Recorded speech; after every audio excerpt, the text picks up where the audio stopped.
한 주 동안의 국제 이슈를 키워드로 알아보는 시간 위클리 업앤다운입니다. 이번 주는 제일 먼저 조동준 교수님 전해주시죠. 예, 첫 번째 소식은 다운입니다. 네. 힌트 보실까요? 네. 트럼프랑 무슨 상관이 있죠? 네, 이번 주 첫 번째 다운입니다. 뭘까요? 예, 제가 선정한 다운은 트럼프 대통령의 합성 동영상입니다. 지난주 미국 트럼프 대통령의 지지자들이 큰 행사를 열었습니다. 여기서 공개된 영상이 지금까지 논란이 되고 있습니다. from their parents and let them have.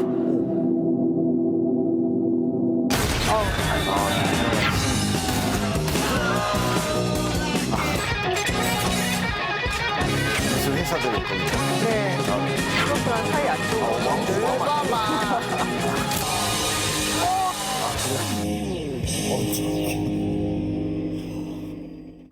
웃긴 줄 알았는데 잔인해요. 네, 너무 끔찍한데요. 너무 조금 영화 자체가 워낙 잔인하긴 맞아요. 했는데 네. 근데 이런 영상을 두고 재밌잖아, 뭐 표현의 자유잖아 이렇게 치부해버리기가 힘든 게 이게 공식 행사였기 때문입니다. 네. 그 아메리칸 프라이어리티라는 트럼프 지지 단체가 개최를 했고 그 장소 역시 트럼프 대통령 소유의 리조트였을 뿐만이 아니라 트럼프의 아들 또 백악관 전 대변인까지 참석한 행사였거든요. 그렇다 보니까 이런 자리에서 이런 영상을 이런 비난이 쏟아지고 있는 거죠. 이 트럼프 대통령이 사실 논란을 키우는 캐릭터였습니다. 지지자들이 이와 같이 논란이 되는 영상을 만들 수는 있거든요. 근데 그렇죠. 트럼프 대통령이 이 영상을 본인의 SNS에 올려가지고서 이 논란을 더 증폭시키는 사례가 여러 번 있었죠. 예를 들면 CNN 로고가 합성된 남성을 때려 눕히는 영상이 있었거든요. 이것도 올린 적이 있었고 힐러리 전 국무장관을 골프공으로 맞히는 그런 영상도 올린 적이 있었습니다. 그리고 최근에는 바이든 전 부통령 부적절한 신체 접촉을 했다는 그런 의혹이 있었거든요. 이와 관련된 동영상을 누군가 만들었는데 그걸 SNS에 올렸던 거죠. 네, 이번에는 트럼프 대통령이 어떻게 또 올렸나요? SNS에? 이번에는 반대로 갔습니다. 트럼프 대통령은 해당 영상을 보지 못했다. 이런 영상을 강력히 규탄한다. 아마 지금 대선이 1년밖에 남지 않았고요. 지금 국내적으로 몰려있는 상황이니까 오히려 트럼프 대통령이 논란을 키우기보다는 논란을 줄이는 그런 양상을 보이고 있는 것 같아요. 네, 폭력과 혐오를 조장하는 트럼프 대통령의 합성 동영상 이번 주 다운으로 알아봤습니다. 다음으로 크리스티안 시죠. 네, 저도 이번 주 다운을 준비했는데요. 일단 힌트부터 보여드릴까요? 그러니까 뭔지 알 것 같아요. 우리네 모습 같아요. 왠지. 그렇죠. 네, 두 번째 다운입니다. 보여주시죠. 저두족입니다. 저두족. 이거잖아요. 그 스마트폰에 빠져서 고개를 속이고 다니는 사람 있잖아요. 이렇게 다니는 사람들. 그거 많이 볼 수 있잖아요. 네. 스마트폰 좀비라고 부르기도 하고. 좀비. 네, 그렇게 부르는데 중국에서 횡단보도에서 만약에 핸드폰을 쓰면 벌금 내게 하는 도시가 생겼습니다. 그거는 한국 돈으로 바꾸면 한 9,000원 정도 되는데 뭐 큰 돈이 아니다라고 생각을 할 수도 있겠지만 중국 물가로 생각하면 그 돈으로 밥 한 3번 정도 먹을 수 있어요. 큰 돈이네요. 큰 돈이죠. 사실 저도 저도족. 크리스티안도. 웃어주세요. 안 웃어주셔야죠. 저도요. 제가 농담을 저도죠. 해봤는데. 네. 저도죠.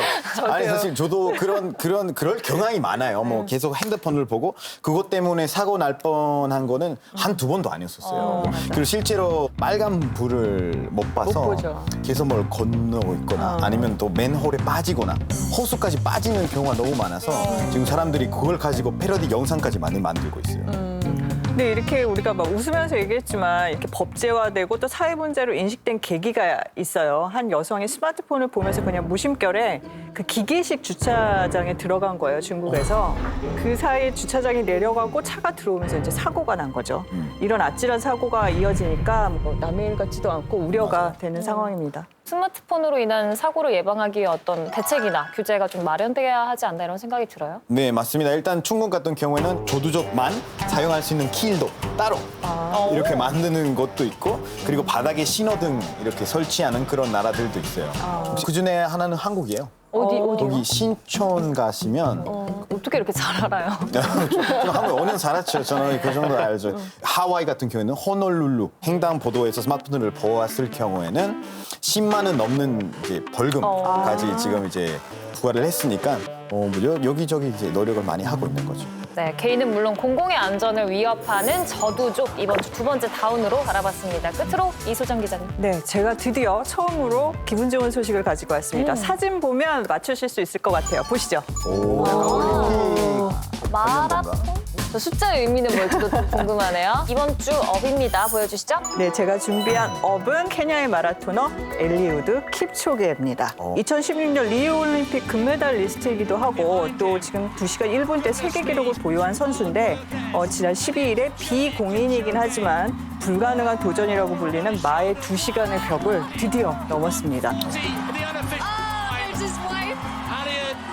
100m 몇 초에 뛰세요? 제가 한번 예를 들어볼게요. 너무 까마득해서 초등학교 2로 재보신 적 있으세요? 네. 교수님 잘 뛰셨을 것 같아요. 중학교 2학년 때 가장 빨리 뛰었습니다. 13초 플랫. 와, 지금 육상 선수쇼 되겠는데? 예. 근데 이 속도가 어떤 속도냐면 100m를 17초로 주파하는 속도로 2시간 내내 달린다는 거예요. 네, 상상을 해보세요. 굉장한 속도죠. 그리고 1908년에 처음으로 공인된 마라톤 신기록이 2시간 55분대거든요. 그러니까 지금 킵초게 선수가 세운 기록이 1시간 59분대고요. 1시간을 줄이는데 100년이나 걸렸다는 얘기입니다. 저도 그 마라톤을 해본 적이 있어요. 한국에 와서 한번 해봤었는데 네. 너무 후회됐어요. 해보니까 너무 힘들어 정말 토할 뻔했어요. 진짜 이런 거 하는 사람들이 대단합니다.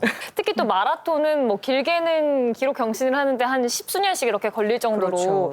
힘든 건데 어떻게 이렇게 이번에 2시간의 벽을 깰 수 있었는지. 뭐 이제 선수 개인이 뛰어나고 또 노력도 물론 있겠지만 스포츠 과학이라고 저는 보는데요. 이번 대회에서 가장 알맞은 기온과 습도에 맞춰서 일단 경기를 시작을 했고 또 7인 1조로 짠 그 페이스메이커라고 하죠. 앞뒤에서 이제 바람의 영향을 막아줬고 레이저로 적정 속도를 유지할 수 있도록 도왔고 자전거를 탄 보조요원들은 이제 킵초게 선수한테 계속 음료를 제공하면서 경기를 했어요. 그러다 보니까 이제 국제 육상 경기 연맹이 규정에서 벗어났기 때문에 아쉽게도 공식 기록으로 인정받진 못했지만 불가능이다, 뭐 꿈이다 했던 기록을 실제로 세웠다는 것 자체만으로도 의미 있다고 봅니다. 이 여자 마라톤에서도 지금 기록이 나왔어요. 바로 케냐의 마라토너 브리지드 코스게이라는 선수가 여성한테는 이게 한계라고 생각한 게 2시간 15분 벽이었거든요. 이걸 깼습니다. 그것도 공식적 기록이에요. 근데 여기서 궁금해지는 게 있는데 킵초게도 그렇고 코스게이 선수도 그렇고 둘 다 케냐 출신이에요. 케냐예요. 네. 케냐 선수들이 유난히 이렇게 잘 뛰는 이유가 있을까요? 저도 궁금해서 좀 찾아봤는데 유전적인 요인이 첫 번째로 있더라고요. 케냐의 칼렌진족이라고 있는데 다리가 가늘고 길어서 이 중장거리에 굉장히 유리한 DNA를 갖고 있다고 하고요.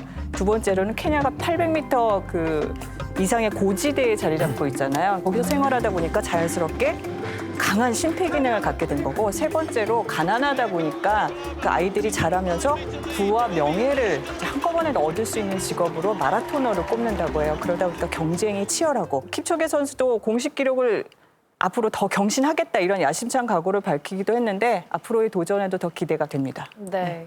인간의 한계에 도전해서 불가능을 현실로 만들었습니다. 킵초게 선수 이번 주 업으로 알아봤습니다. 지금까지 위클리 업앤다운이었습니다.